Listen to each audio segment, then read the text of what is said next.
is E&P Reports, a vodcast from editor and publisher. Since 1884, the authoritative voice of news publishing. And this episode sponsored by IQ Audience Plus by Town News. Consumer revenue has never been more important. Digital leaders at media organizations worldwide understand the need to accelerate its growth now. Plus, traditional one-size-fits-all paywalls aren't the answer. They're blunt instruments that treat all visitors the same way. IQ Audience Plus is a smart, dynamic metering solution that empowers media companies to maximize revenue by identifying key audiences, seeding engagement, and growing membership and subscriptions. Supercharge your consumer revenue, grow engagement, and bolster your advertising income now with IQ Audience Plus. Visit townnews.com EP today to learn more. And hi, once again, I'm Mike Linder, publisher of E&P Magazine. Quick housekeeping, if you're listening to us on your favorite flavor of podcast platforms, Spotify, Apple, Google, Deezer, or whatever, please follow us, watching us on the E&P YouTube channel. Smash that button below that says subscribe. On the right, hit the bell. You'll get an update each and every time we upload a new episode of E&P Reports. You may never have heard of Ryan Johnston. You may have heard of 6 a.m. City. If you're in one of the 24 cities, and I may even have that number wrong now, because the press release I read earlier said 20. Now I go to the website, is 24. For all I know, 3 more were added in the last 3 minutes. But Ryan Johnston is the CEO of 6 a.m. City, a bustling, growing by leaps and bounds news disruptor that is in a lot of cities around the USA and just keeps going and going. So with your kind permission, let me bring Ryan into the dialogue. Ryan, I've got you in one of the Greenvilles.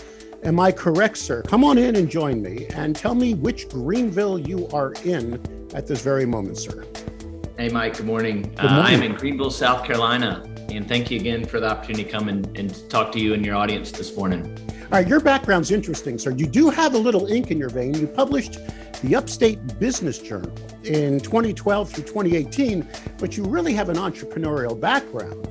And you started this venture in 2016. Now, I did a little reading. I live in Tampa Bay, Florida, and Jeff Vinnick, the guy who owns my hockey team, was one of your original funders. Is that correct?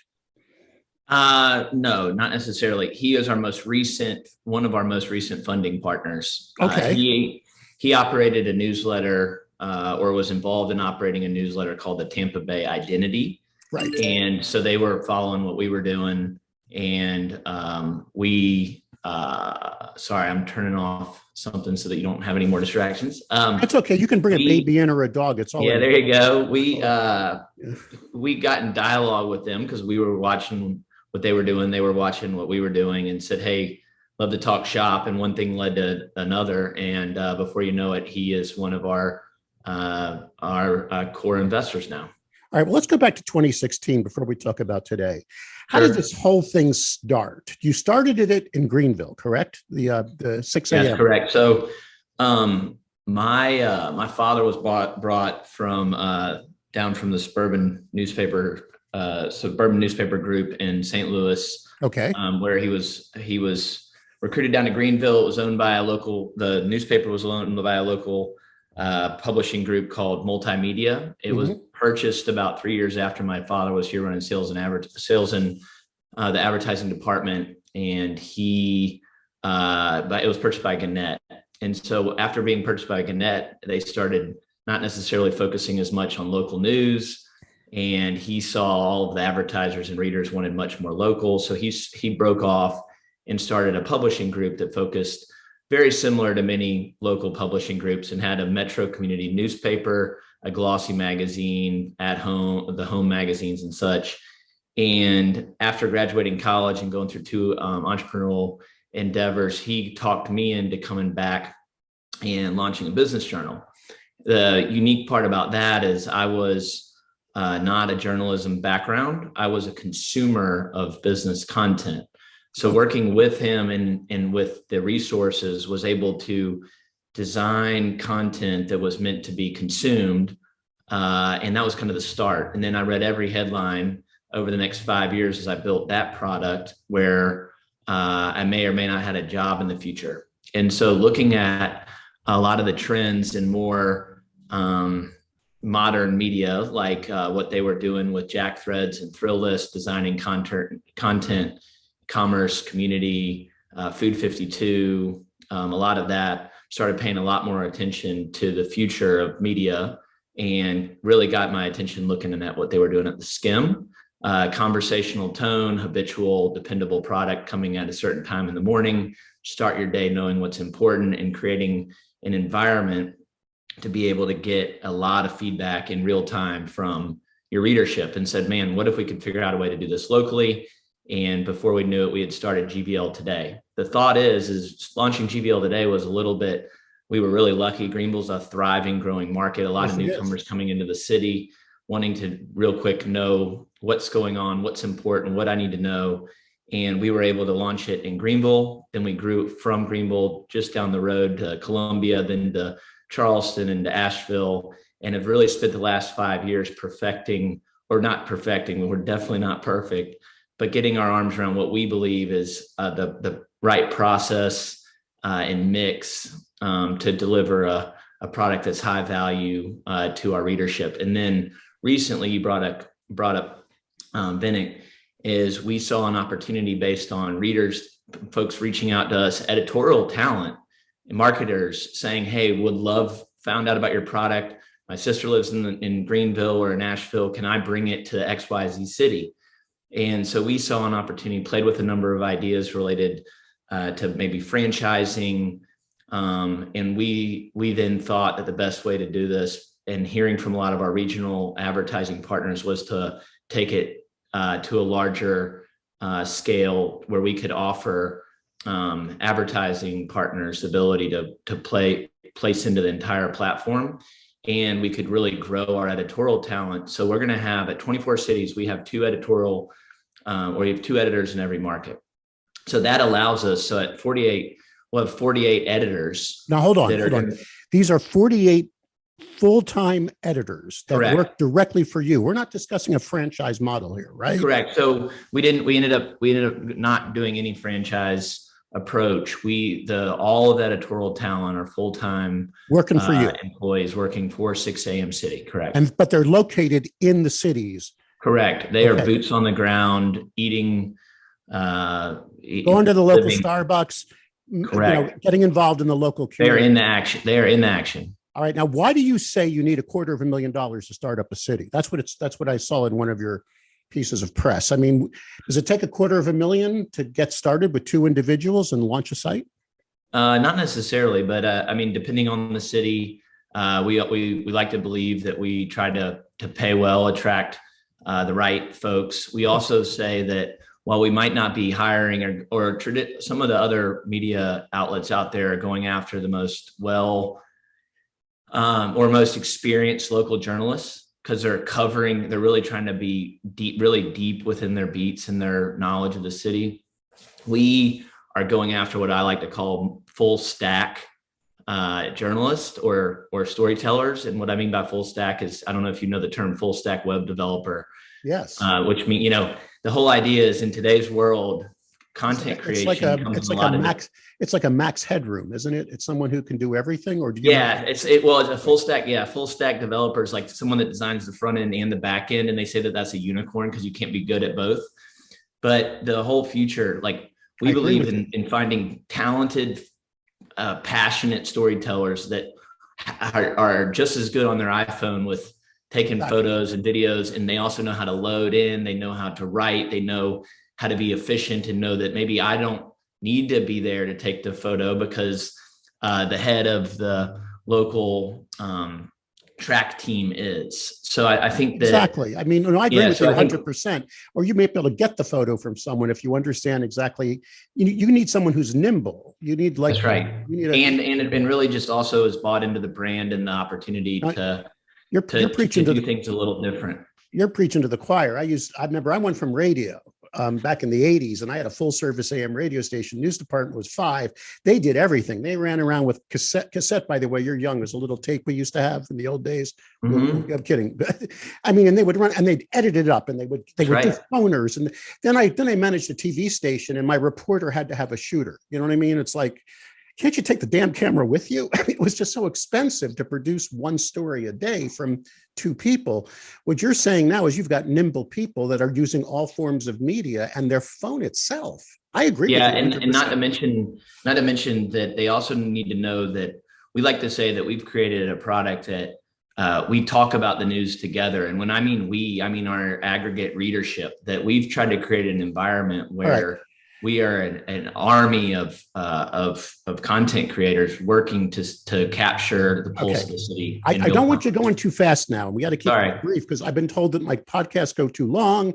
And for some reason, the podcast genie out there says you got to hold it 30 minutes. And sure. I want to stay on the business model. Then I want to get into the. That's fine. So 250. So we got to hire our 2 editorial talent in the market. We basically have a managing editor that's over what's over about 6 of those different cities that report up to 1 or 2 additional editorial staff to make sure that we're having the consistent editorial mix. So you've got a home base that's actually watching all the content flying in, and you're letting your local teams feed the home office, and then you craft the city's content out of a common CMS. Am I correct, sir? A common to an extent. I mean, they're doing it in the local markets. We use the exact same the tech stack and the way that we produce the sausage is scale. I mean, and but there's also a high level. One thing that's important to share is that a lot of these cities are going through the same growing pains and the same excitement. People are moving back into cities.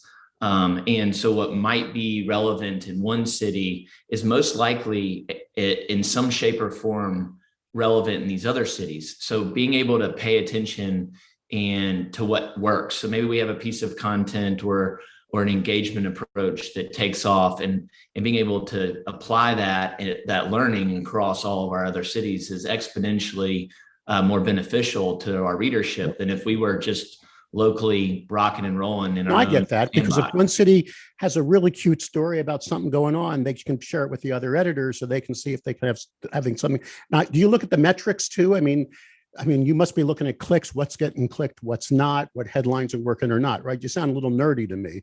Are you into that? Yeah, no, I mean, I think that we're looking at a lot of data. We'd like to say that we're data driven and dialogue driven, mainly with the data. Like we intentionally, and that's effective because we're trying to drive conversion, not conversion just for advertisers, but conversion to convert citizens to go out and participate and be active in their community, whether that means that they're more aware that there are open board seats and now their talent is the city's benefiting from that conversion, or they're filling up cash registers. You're getting me into content again. Let me just stay with the business model briefly. All right. Because I just want to make sure that everybody's listening to this. You are a major disruptor. Number 1, I hear scale. Number 2, I hear nimble.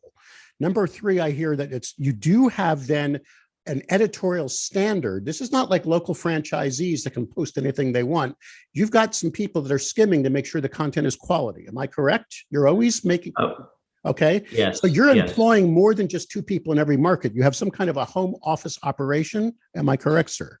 Yeah. In the first 3 years, the home office operation, our overhead, everything that was 6 a.m. was out of Greenville. Now, we just hired a VP of content out of Seattle. She's up in Seattle. I just hired a SVP of revenue. He's in Cleveland. So 6 a.m.'s team is now spread out throughout the country, which we're actually being able to benefit from. Great. Now, okay, so 6 a.m.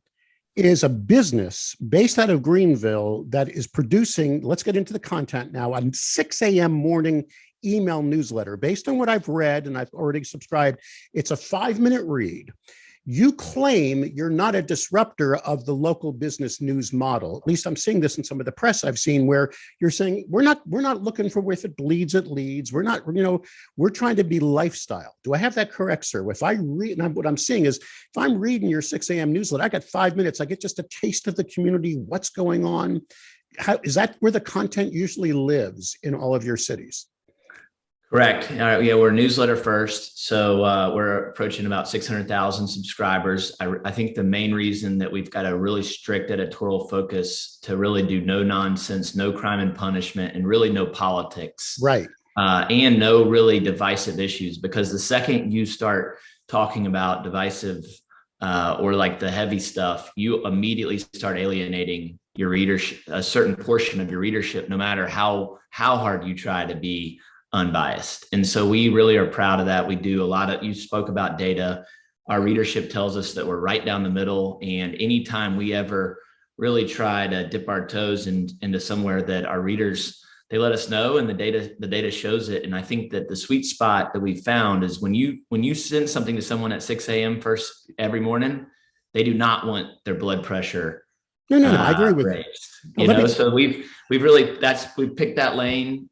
We do like to lead with lifestyle, and we like to educate folks, not just about who's got the best charcuterie board locally, but also about, I hate to say it, but sometimes tricking them into caring about things that are really important in their community to help drive and grow the city. I get that. Okay, so let's talk about the best.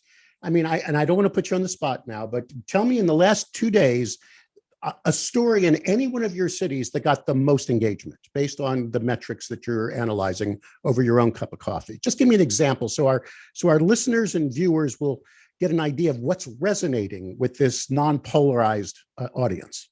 Sure, I'll give you an example of one specific. So we created something called Be the Broker, where let's say that a very historic local restaurant on a corner just became empty and available. So we will push that out onto Instagram. We'll say, hey, everybody, what should go into this awesome, amazing building? What's missing?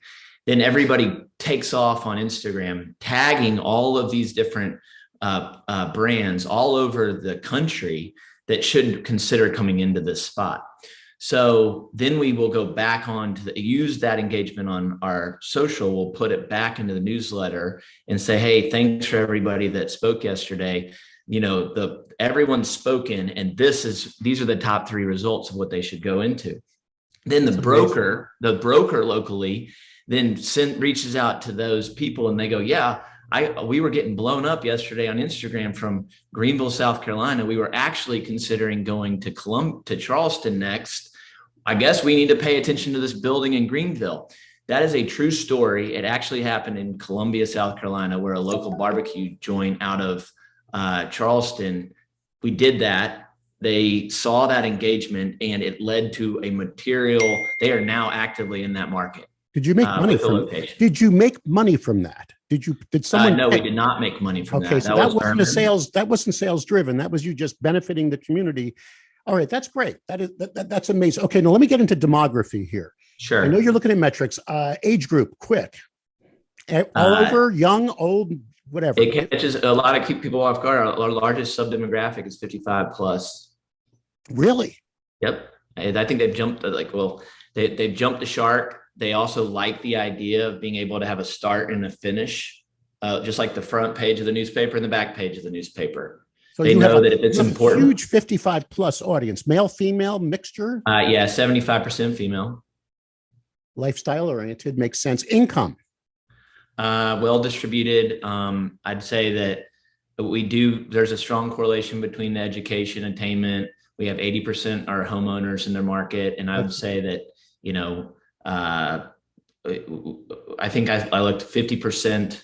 I'd have to go check back to the stats, but I'm pretty sure that we deliver, 48% make over $100,000 a year, but I need to check that. So it's affluent, educated female, over 35 with a real bump when they get into their 50s. That's what I'm talking about. That's your major demo, which is a big consumer in our society. So then let's focus that on sales. Okay. You didn't tell me you're hiring any salespeople in these cities. You just said you're hiring 2 full-time editorial people. Who's peddling on the street? Who's banging the bushes? What do you got going on?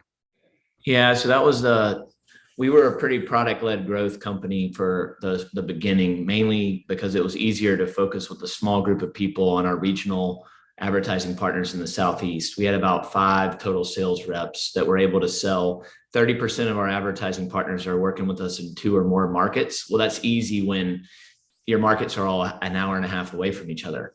Right. So as we really ramped up for growth, that's why I mentioned before, or when I talked to you last, that we just hired an SVP of revenue out of Cleveland, and he will be running the entire growth of our sales operation. To do that successfully, and you should appreciate this, selling locally is not easy and cannot necessarily be done remote.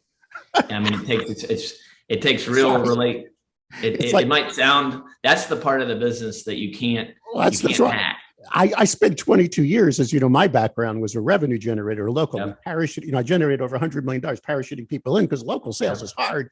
But then, you just did the big, it is hard. You just can't get on the phone and dial for dollars if you want to go hyper local. But no one's saying you have to if you're regional and national play. Are you getting anything programmatically? Are you getting any money just based on clicks? No. What I will tell you is, to finish out the question, we do plan to hire 1 sales executive per city that will be in that market.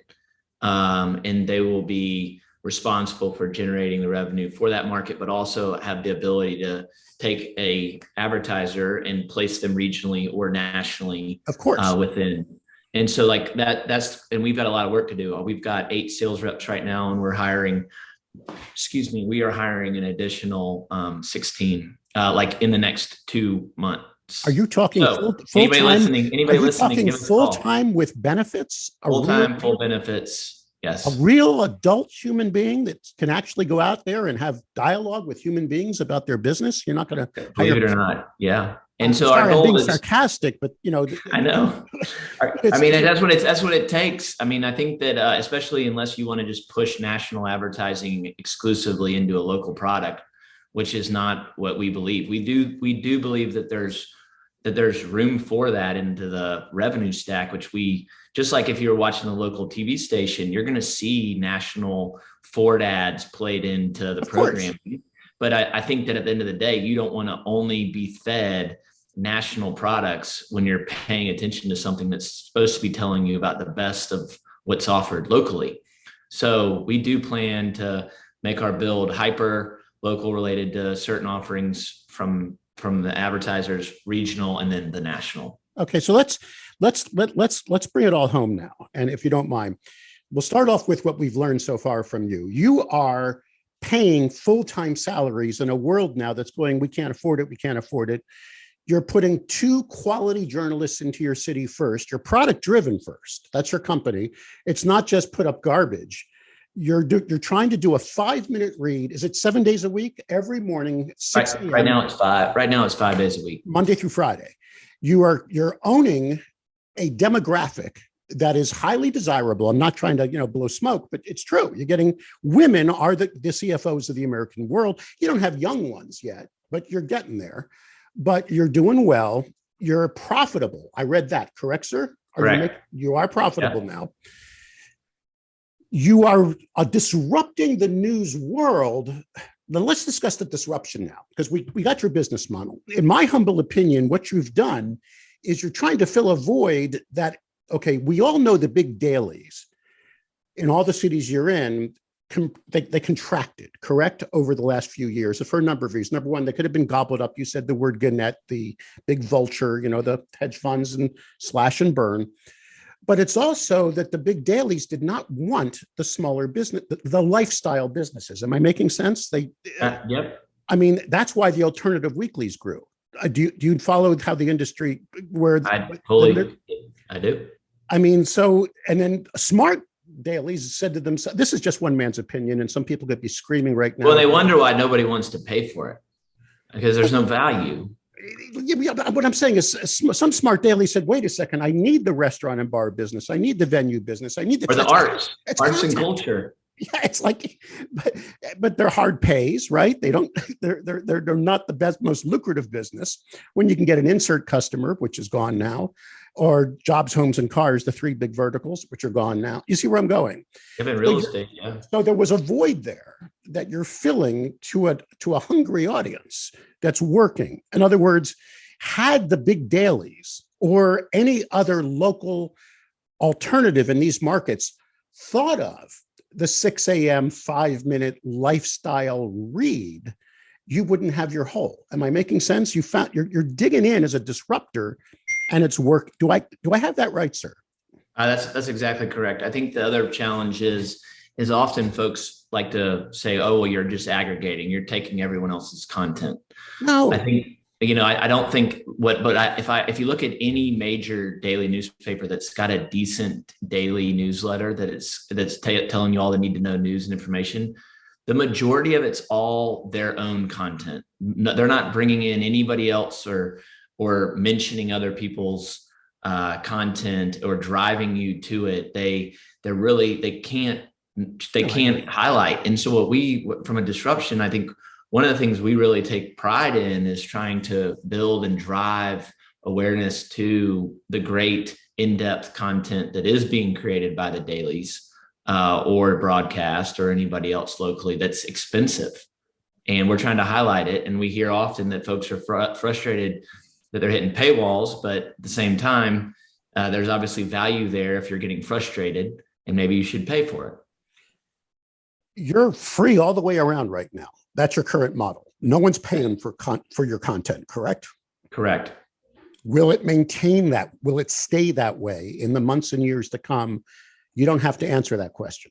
Sure. I mean, at things, and I'm not trying to get around that question, but right now we do believe that we will be free with our digest in any of the formats for the foreseeable future, and have no plans to change that. Do you spend any money on traditional marketing to drive audience? Are you buying programmatic ads, billboards, whatever? You are. So well, I wouldn't say as traditional. We spend money on Facebook and other platforms. I mean, we're lucky. We're not pushing why you should use our tires on your car. We have content that is exciting that people want to learn more about, and we can pay to put it in front of those audiences in these new cities that get them more aware of our brand offerings and convert them through the funnel into newsletter subscribers. All right. There are 24 cities as of this moment. Likely 10 more will be added in the next hour. I'm kidding, but obviously, because the growth is there. If I were a competitor, or if I was a city that doesn't have you yet, the first thing I would do is try to create your model and own it as quickly as possible to block you, because your expenses, you don't have to print anything, right? You don't have to do 50 different sections. You're operating a very, if I may say so, profitable model, correct? It's a newsletter once a day. You're not breaking news at 3 o'clock in the afternoon, right? You're not chasing a story and trying to be the first on it. It's a lifestyle read at 6 a.m., correct? Yeah, for the most part. I mean, we like to say we continue the conversation throughout the day across our social media channels and in our inbox. I apologize for these dings. Don't worry about it. Keep going. No, so I mean, for the most part, we're working hands-on until 5 o'clock every. Now we're not working after hours like a lot of traditional journalists, but and there's a lot of work that goes into it. I do think that as we've grown, we've tried to make investments into the technology and into the additional support to improve the quality of product we're taking to the market each morning. But yes, we don't have the distribution cost, and what we've done is created, again, all this content that's coming at us because of where we've positioned ourselves in the market. And it's not just coming at us from local media, it's coming from all of the content creators in the community. So it's very efficient. Okay, we got to bring this home, because I'm hitting that 30-minute mark. Sure. Those snarky people out there say, why do you go so long? So if I were a frustrated, hyper-local sales guy that gets digital delivery and email marketing, and I'm in one of your local cities, you might be looking now. Am I correct, sir? Yes, I'll spend the rest of my entire day looking for that person you just described. All right, so they should check out your company in some way, shape, form, or size. Where would they go to learn more? Yeah, they could go to 6amcity.com and click on the jobs tab. All of our jobs are listed, not only for folks listening for our sales jobs, but we've got probably 24 additional jobs listed on there across a lot of different opportunities. And those are all immediate hires. They're all full-time, full benefit jobs. We also have a very extensive internship program where we roll through 4 different interns per city.